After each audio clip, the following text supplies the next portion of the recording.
दोस्तों नमस्कार, मैं गौरी शंकर पांडे स्वागत करता हूं आप सभी का अपने चैनल जीएस टिप्स में। साथियों, आज के वीडियो में मैं निष्ठा ऑनलाइन प्रशिक्षण के जो पहले मॉड्यूल का तीसरा कोर्स है विद्यालय में स्वास्थ्य और कल्याण, इस कोर्स के जो प्रश्नोत्तरी है उस पर चर्चा परिचर्चा करता हुआ नजर आऊंगा और चर्चा परिचर्चा के माध्यम से हम जानेंगे कि प्रश्नोत्तरी को कैसे हल किया जाए। तो चलिए वीडियो को शुरू करते हैं। मित्रों, निष्ठा ऑनलाइन प्रशिक्षण का जो मॉड्यूल 1 का जो तीसरा कोर्स है विद्यालय में स्वास्थ्य एवं कल्याण, उसके प्रश्नोत्तरी पर हम लोग आते हैं। पहला प्रश्न है, मुख्यतः घरेलू हिंसा कहाँ होती है? गरीब परिवार में, दूसरा कुलीन परिवार में, ऊपर के दोनों, और इनमें से कोई भी नहीं। तो घरेलू हिंसा से तात्पर्य ये है कि घर में जितने परिवार हैं आपस में एक दूसरे के प्रति जो हिंसात्मक भाव रखते हो। जरूरी नहीं है कि केवल मारपीट ही हो, गाली गलौज भी हो सकता है। पति आता है दारू पी करके बच्चों को मारता है, पत्नी को मारता है, कभी कभी पत्नी भारी हो जाती है तो पति को भी दे देती है। तो इस प्रकार से जो घर के परिवार के सदस्यों के अंदर जो हिंसात्मक कार्य होते हैं वो गाली गलौज भी हो सकते हैं, मारपीट भी हो सकता है। उसको घरेलू हिंसा के नाम से हम जानते हैं।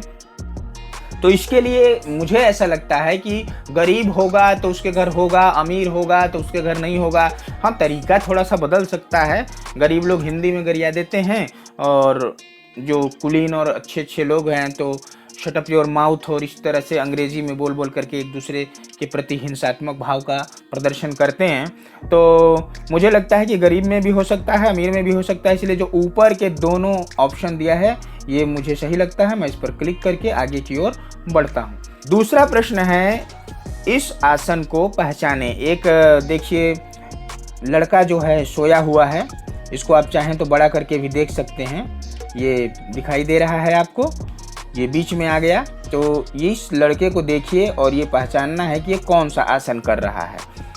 तो सूर्य नमस्कार में एक स्थिति ऐसी आती है कि जैसे सांप का गर्दन उठता है उस तरह से उठाया जाता है और आंख से पीछे देखने की ओर कोशिश किया जाता है। इसको सर्पासन भी बोलते हैं और इसमें भुजंगासन दिखा है।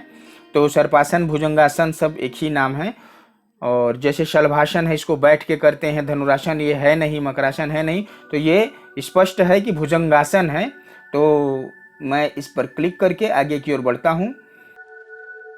तीसरा है, सभी भावनाएं व्यक्त की जानी चाहिए, दबा दी जानी चाहिए। अच्छे भाव छुपाने और बुरे भाव बता देना चाहिए और बुरे भाव छिपाने और अच्छे भाव को व्यक्त कर देना चाहिए। तो मुझे लगता है कि भावनाएं जैसी भी हो, अच्छी हो खराब हो, दबा के नहीं रखना चाहिए, उसको बता देना चाहिए। तो पहला उत्तर जो है व्यक्त की जानी चाहिए, मुझे सही लगता है। इस पर क्लिक करके मैं आगे की ओर बढ़ता हूँ।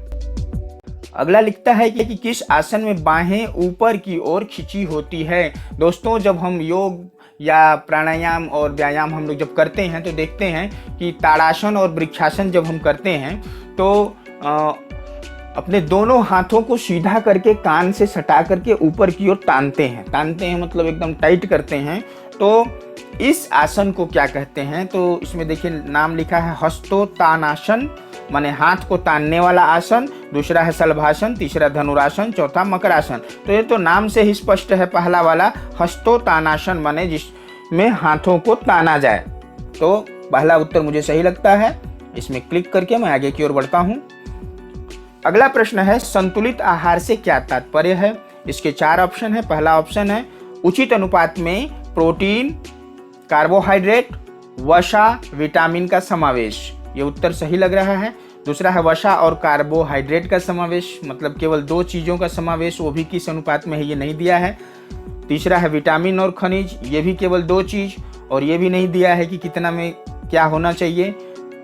अंतिम है वसा और कार्बोहाइड्रेट, तो ये भी है तो केवल 2 चीज़, और ये भी नहीं है कि वसा ज़्यादा होगा कि कार्बोहाइड्रेट ज़्यादा होगा, कौन कितना होगा।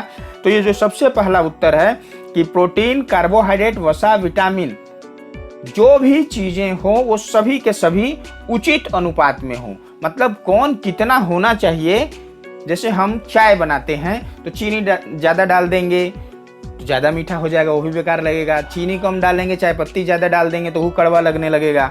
तो सब कुछ एक निश्चित अनुपात में जो मिल के बनता है उसी को हम संतुलित आहार कहते हैं। तो ये जो पहला उत्तर है हमको सही लगता है, इसमें टिक लगाते हैं और आगे की ओर बढ़ते हैं। अगला प्रश्न है, स्कूल सुरक्षा और स्वच्छता में क्या नहीं आता है। ध्यान देना है, क्या नहीं आता है जिसको कि हम स्कूल की सुरक्षा और स्वच्छता के बारे में जानते हैं। तो पीने का पानी और भूकंप।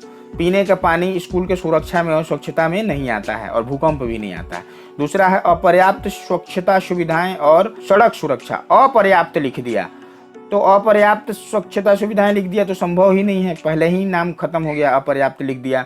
तीसरा बोलता है सांपों और किसी भी अन्य कीटों द्वारा परिसर पर आक्रमण कर देना। जब वो आक्रमण कर देगा तो सुरक्षा के नाम से तो आएगा नहीं, वो टूटी हुई या कोई बाहरी बाउंड्री नहीं होना, ये भी नहीं होगा। तो इनमें से कोई भी नहीं होगा मुझे लगता है, तो इसलिए इनमें से कोई भी नहीं को क्लिक करके हम आगे की ओर बढ़ते हैं। अगला प्रश्न है, शारीरिक स्वास्थ्य में क्या नहीं आता है। 4 ऑप्शन दिए हैं। व्यायाम तो शारीरिक स्वास्थ्य में आता ही है, क्योंकि व्यायाम करने से हम जानते हैं कि शरीर पुष्ट होता है, स्वस्थ होता है। दूसरा योग भी शारीरिक स्वास्थ्य के लिए बहुत अच्छा माना जाता है। तीसरा है टीवी पर व्यायाम देखना, मतलब रोज सवेरे उठें, टीवी चालू कर लें, बाबा रामदेव का योगा देखते रहें, लेकिन शरीर रजाई से बाहर ना निकालें, हिले डुले नहीं। तो ये मुझे लगता है कि शारीरिक स्वास्थ्य में नहीं आता है। उसके बाद भी हम चौथा ऑप्शन देख लेते हैं, घरेलू शारीरिक गतिविधियाँ। तो हम जो घरेलू काम करते हैं, जैसे कोई झाड़ू लगा रहा है, कोई बर्तन मांज रहा है, कोई पोंछा लगा रहा है, झुक रहा है, सीधा खड़ा हो रहा है, तो उसमें भी कहीं ना कहीं कुछ ना कुछ व्यायाम होते रहते हैं। तो ये भी शारीरिक स्वास्थ्य में ही आता है। तो क्या नहीं आता है, तो टीवी पर व्यायाम देखना शारीरिक स्वास्थ्य में नहीं आएगा, इसलिए इसको क्लिक करके हम आगे की ओर बढ़ सकते हैं। अगला प्रश्न है, निम्नलिखित में से कौन सा कथन सत्य है। ध्यान देना है, कौन सा कथन सत्य है, मतलब जो गलत होगा उसको छोड़ देना है। हमारे शरीर में परिवर्तन प्राकृतिक, सामान्य और स्वस्थ होते हैं। दूसरा, बच्चों के बीच सभी परिवर्तन एक ही समय में होते हैं, सवाल ही पैदा नहीं होता। बच्चों के बीच में जब सभी परिवर्तन से मतलब कि शारीरिक हाव भाव, बनावट, उसकी लंबाई चौड़ाई ऊंचाई, इस सब में परिवर्तन तो एक साथ जब होगा तो बच्चा पैदा होगा, उसी समय बड़ा भी हो जाएगा, जवान भी हो जाएगा, बूढ़ा भी हो जाएगा और मर भी जाएगा।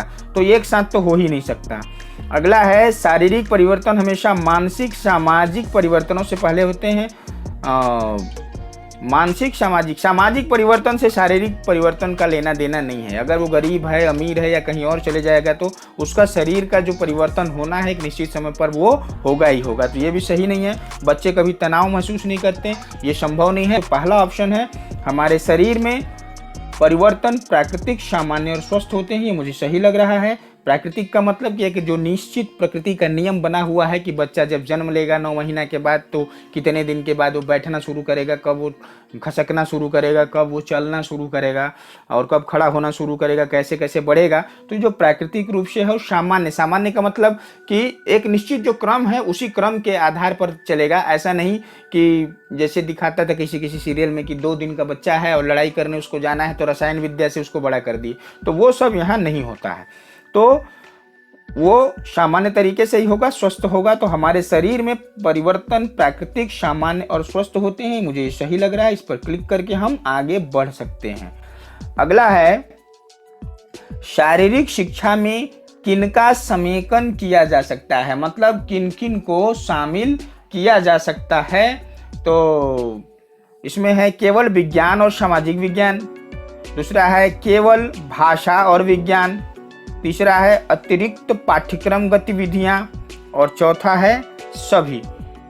तो शारीरिक शिक्षा में विज्ञान से भी संबंधित प्रश्न हमको जानना जरूरी होता है कि भाई क्या करने से क्या होगा। सामाजिक विज्ञान माने जो मौसम है, किस मौसम में कैसा क्या करना चाहिए, ये सब भी होना चाहिए। भाषा और विज्ञान माने होना चाहिए कि नहीं होना चाहिए, तो होना चाहिए। हम अगर किसी को कोई शिक्षा दे रहे हैं, हमको पता ही नहीं है कि हम जिस भाषा में बोल रहे हैं अगला समझ ही नहीं पा रहा है, तो कोई मतलब नहीं है। तो भाषा की भी शिक्षा होनी चाहिए, अतिरिक्त पाठ्यक्रम गतिविधियां भी होनी चाहिए। तो मुझे लगता है कि जो सभी उत्तर मेरे ख्याल से सही हैं, इसलिए सभी में हम क्लिक करके आगे की ओर बढ़ सकते हैं। अगला प्रश्न है, इंटरनेट, गैजेट्स और मीडिया के सुरक्षित उपयोग में क्या क्या शामिल है, मतलब हम कैसे इसका सुरक्षित उपयोग करें कि हम पर मुसीबत ना आए, हमारी जानकारियां साझा ना हो, हमारा बैंक बैलेंस कोई खाली ना कर ले। तो हमें इसको क्या क्या करना चाहिए। तो क्या क्या शामिल है? साइबर बदमाशी, बुलिंग, दूसरा है अजनबियों के साथ व्यक्तिगत विवरण साझा करना, सोशल मीडिया पर व्यक्तिगत विवरण साझा नहीं करना, और सोशल मीडिया पर व्यक्तिगत स्थिति को नियमित रूप से अपडेट करना। तो क्या क्या सुरक्षित उपयोग में क्या क्या शामिल है? तो जैसे सोशल मीडिया पर व्यक्तिगत स्थिति को नियमित रूप से अपडेट करना, ये सुरक्षित नहीं है, क्योंकि हम पता चल रहा है कि दिल्ली जा रहे हैं पूरा परिवार के साथ और सेल्फी लेके रोज डाल रहे हैं कि आज हम दिल्ली जाएंगे, 10 दिन रुकेंगे, 1 महीना रुकेंगे, तो जब दिल्ली से वापस आएंगे तो यहाँ घर साफ हो गए रहेगा। तो ये भी सुरक्षित नहीं है। दूसरा है साइबर बदमाशी, वो भी सुरक्षित नहीं है। अजनबियों के साथ व्यक्तिगत विवरण साझा करना, ये तो और खतरनाक है। तो सुरक्षित क्या है? सोशल मीडिया पर व्यक्तिगत विवरण साझा नहीं करना, मतलब अपनी कोई भी विशेष जानकारी, जैसे फ़ोन नंबर, विशेष करके ऐसे फ़ोन नंबर जिसको कि हम बैंक में दिए हुए हैं, चाहे जिस पर हमारा OTP आता है, चाहे OTP आ गया तो उस OTP को साझा कर दे रहे हैं, तो ये सब साझा नहीं करना ही हमारा सुरक्षित उपयोग में शामिल है। तो ये जो तीसरा ऑप्शन है, सोशल मीडिया पर व्यक्तिगत विवरण साझा नहीं करना, इसे मैं सही समझता हूँ। इस पर क्लिक करके मैं आगे की ओर बढ़ जाता हूँ। जब आगे की ओर मैं बढ़ जाता हूँ तो लिखता है submit to continue, total question 10, question answer 10, मतलब आप टोटल 10 क्वेश्चन है, आपने 10 का 10 उत्तर दिया, क्वेश्चन स्किप्ड 0, मतलब कि आपने एक भी प्रश्न को स्किप नहीं किया। तो सबमिट और रिव्यू, माने आप चाहते हैं कि फिर से देखें तो आप रिव्यू करके देख सकते हैं किसका आपने क्या उत्तर दिया है, लेकिन मुझे ज़रूरत नहीं महसूस हो रही है, इसलिए मैं इसको सबमिट कर देता हूं। जैसे ही मैं सबमिट करूंगा तो देखिए यहाँ एक स्कोर आ गया, your score is 10/10, you can redo the assessment to improve your score. अपने स्कोर को इम्प्रूव करने के लिए आप रीडू कर सकते हैं। तो अब का 10 से ज़्यादा थोड़ी लाना है। तो अब हम नेक्स्ट बटन पे चले जाएंगे। ये देखिए ये आ गया, congratulations on completing the course, और इससे 2 बारी पहले भी आप लोगों का आ चुका है, इसलिए अब समझ में आ गया कि आपका कोर्स कंप्लीट हो गया। अब रिजल्ट का इंतज़ार करना है। अब हम लोग अगले प्रश्न उत्तर या जो भी समस्याएं होंगी जो 16 तारीख के बाद मॉड्यूल 2 शुरू होगा उसमें मिलेंगे। तो इस प्रकार से आप सावधानी पूर्वक सारे प्रश्नोत्तरी को करके और अच्छे से अच्छे अंक को प्राप्त कीजिए। उम्मीद करता हूं कि जब हम दूसरे मॉड्यूल में मिलेंगे तब भी आपका प्यार और स्नेह मुझे ऐसे ही मिलता रहेगा। आपका वीडियो देखने के लिए बहुत बहुत धन्यवाद।